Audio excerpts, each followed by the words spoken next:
A Muslim country, right in the heart of Central Asia. A place where women wear short skirts, go to nightclub, then go to work the next day to run companies with dozens of male employees, and men marry as many wives as they please. Uzbekistan is strange, vibrant, and full of surprises.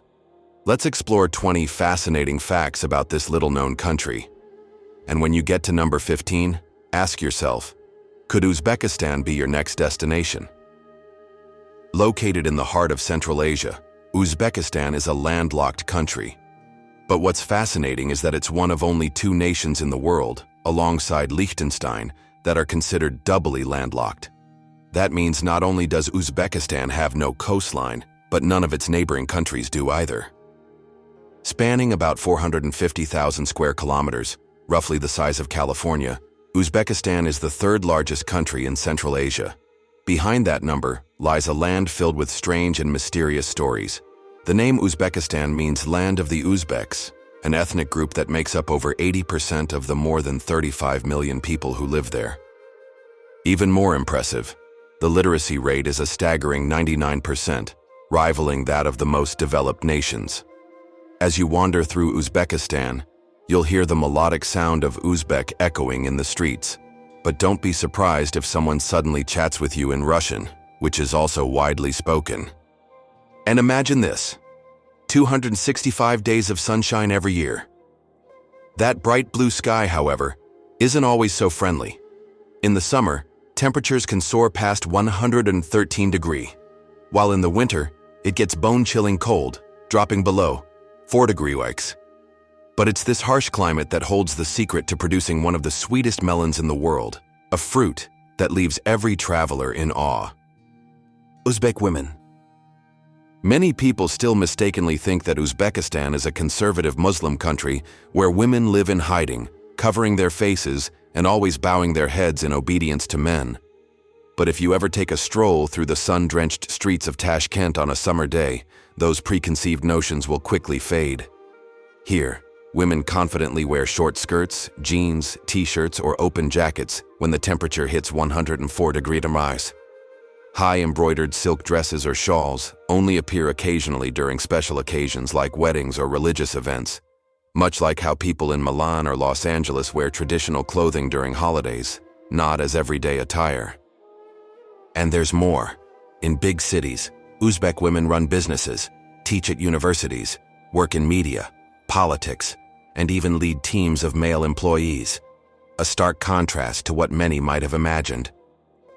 When you board the trains or buses, you'll see Uzbek men still holding on to the tradition of offering their seats, opening doors, or helping women carry heavy bags. It's not because they see women as weak, but simply because it's a matter of courtesy. A beautiful tradition that's still very much alive today.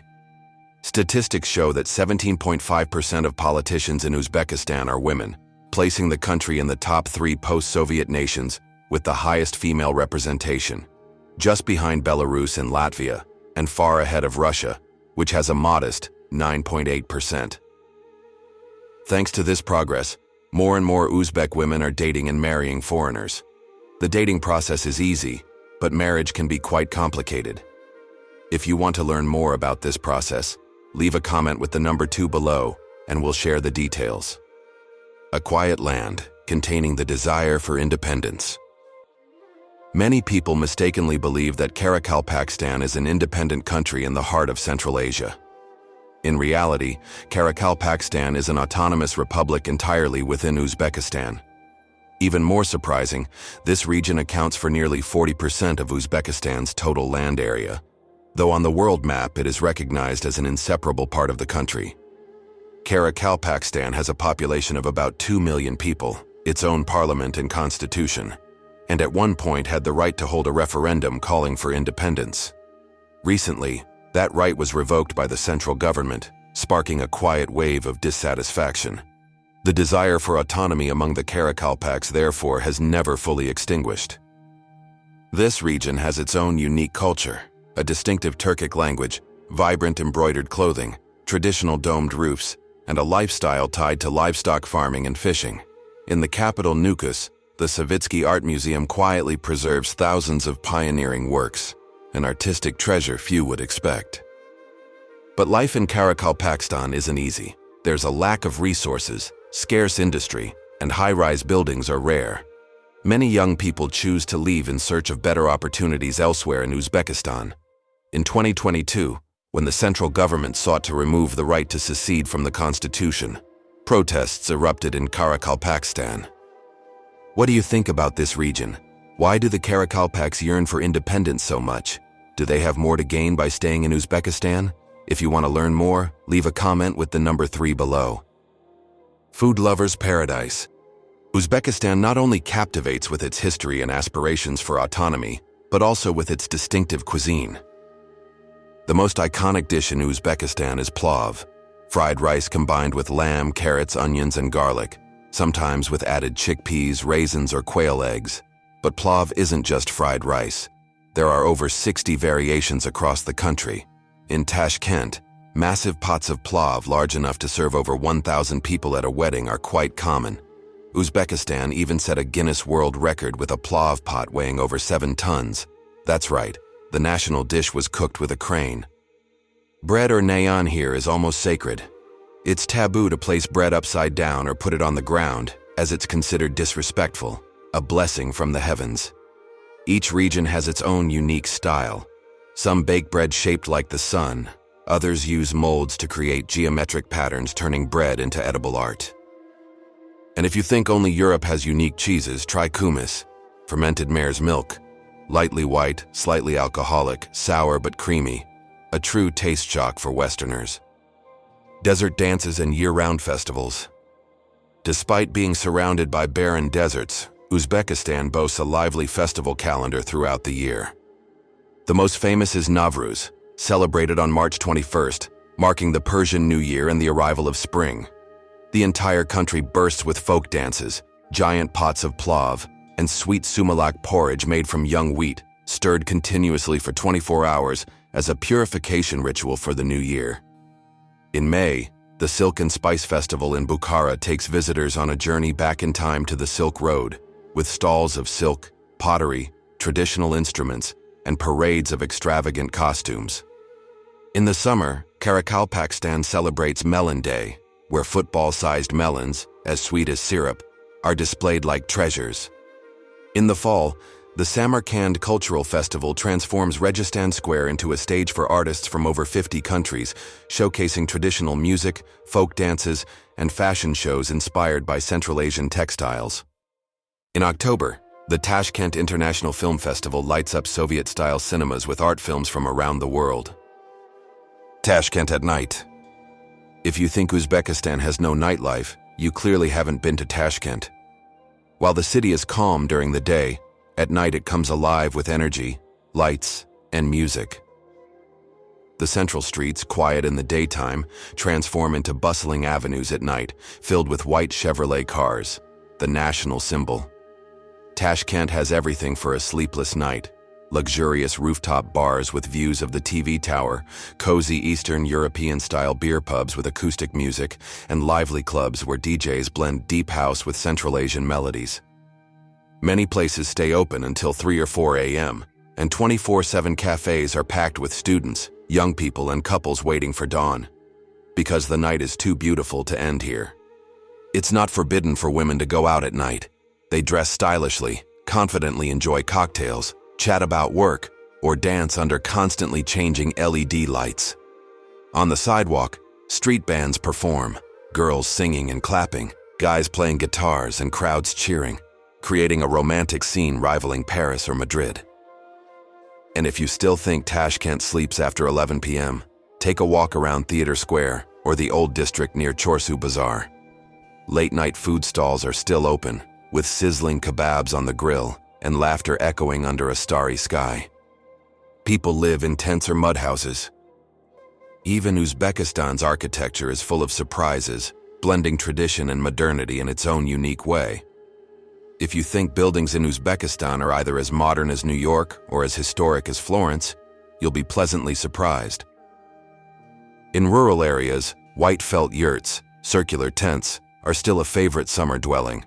Cool and easy to set up, yurts reflect the nomadic spirit of the Uzbek, Turkmen, Kazakh, and Kyrgyz ancestors. Sometimes, you'll even see them set up in backyards, used as tea rooms, a cool retreat, or venues for small parties, practical and nostalgic. In cities like Tashkent and Samarkand, the architecture changes but remains distinctive. Due to the high risk of earthquakes, people here don't build skyscrapers like in Dubai or Tokyo. The tallest buildings are only about 4 or 5 stories, designed to withstand tremors, both safe and keeping the city airy, unlike the cramped feel of many Asian metropolises. And if you think only the West has fairy tale castles, try visiting the wealthy neighborhoods of Uzbekistan. The elite here build mansions straight out of Central Asian legends: granite stone walls, decorative domes, sparkling fountains, and sometimes even golden gates gleaming in the sun. Crime in Uzbekistan. If you're still unsure about safety, the good news is that Uzbekistan is extremely friendly to tourists. It is considered one of the safest countries in Central Asia for travelers.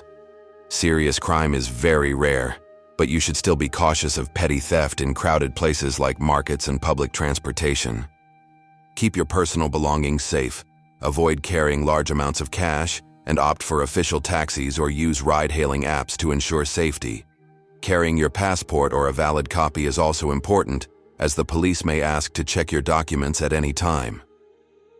As long as you follow local regulations and stay updated with reliable information, your trip will go smoothly and be filled with amazing experiences. Cost of living. The cost of living in Uzbekistan is among the lowest in the world, especially compared to the standards of the US or Europe.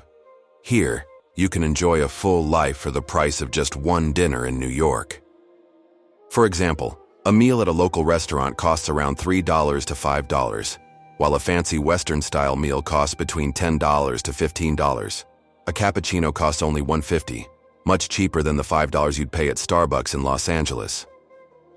Rent is also affordable. A one-bedroom apartment in the heart of Tashkent costs only $250–400 per month. In the suburbs, it's $150–250.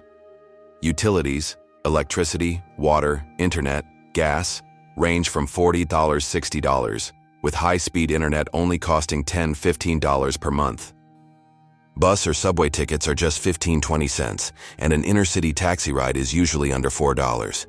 If you rent a car, fuel is also very cheap, only about $2 per gallon, nearly half the price in the US.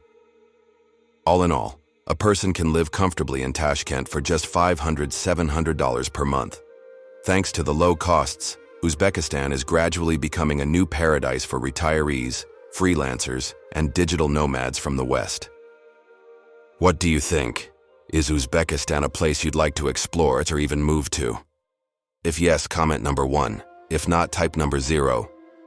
If you want to know more about visas, permits, or other requirements, comment number 9 and we'll share more.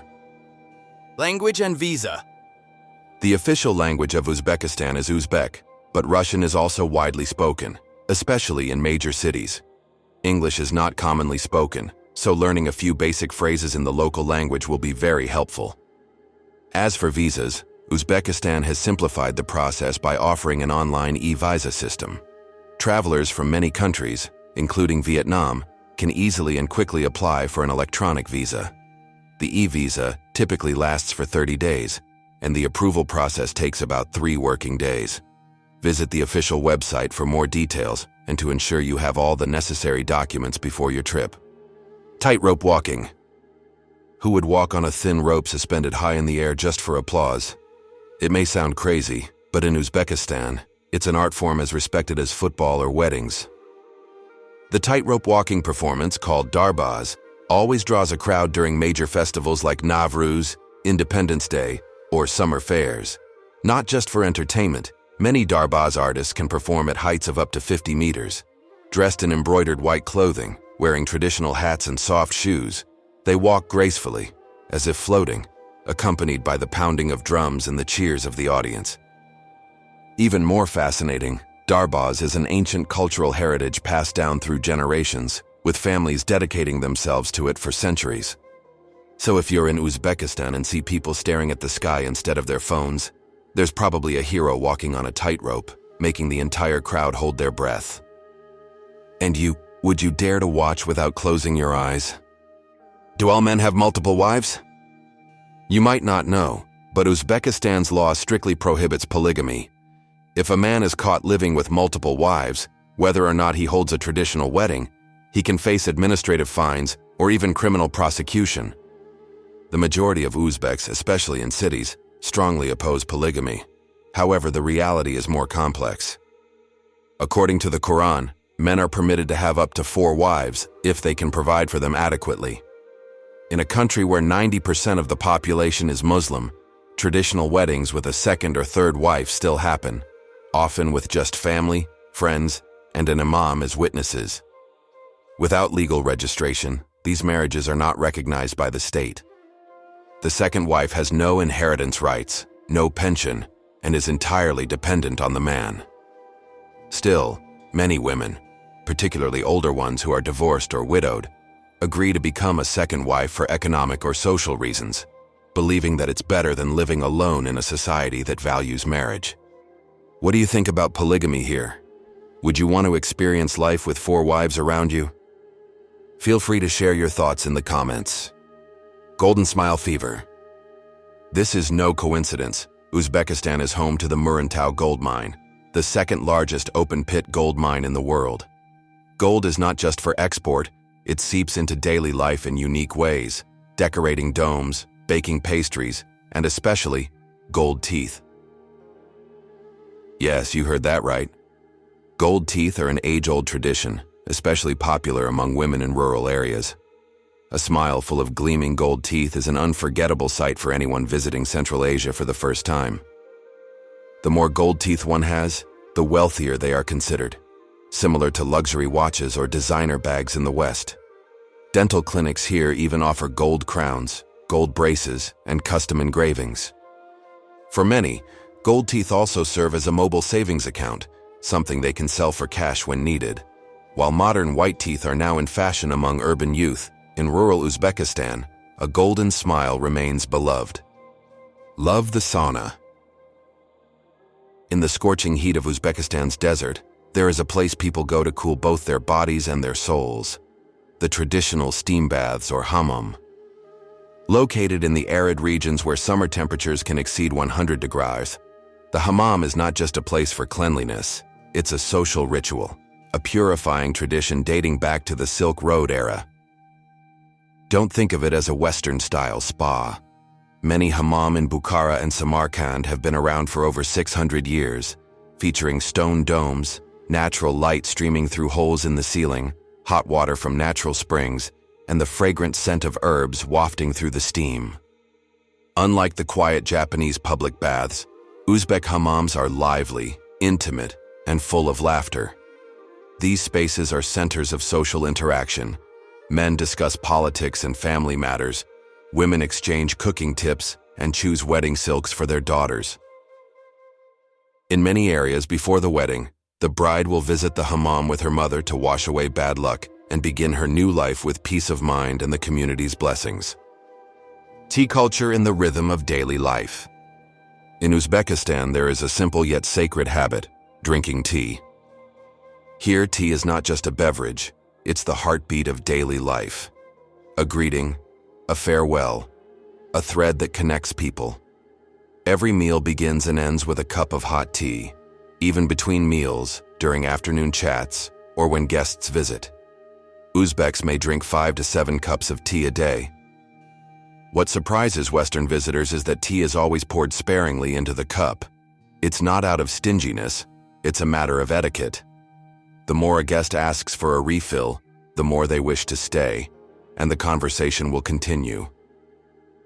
On the other hand, if the host fills the cup to the brim from the start, it may be a subtle hint that it's time for the guest to leave. In the cool Fergana Valley, people prefer light green tea, sometimes brewed with mint. In the desert region of Kizilkum, strong black tea is enjoyed with sweet jams or dry bread. Serving tea incorrectly can be seen as rude, much like offering instant coffee to an Italian or pouring cold wine for a French person. An American car brand loved by Uzbeks. Ever wondered why the streets of Uzbekistan are filled with Chevrolet cars? Here's the answer. As of 2019, Chevrolet held a staggering 94% of the light vehicle and truck market in Uzbekistan, while all other brands combined made up only 6%. Chevrolet here isn't just popular, it has almost become a national brand. Since 2008, General Motors has partnered with the Uzbek government to build a factory in Osaka, producing over 250,000 vehicles per year.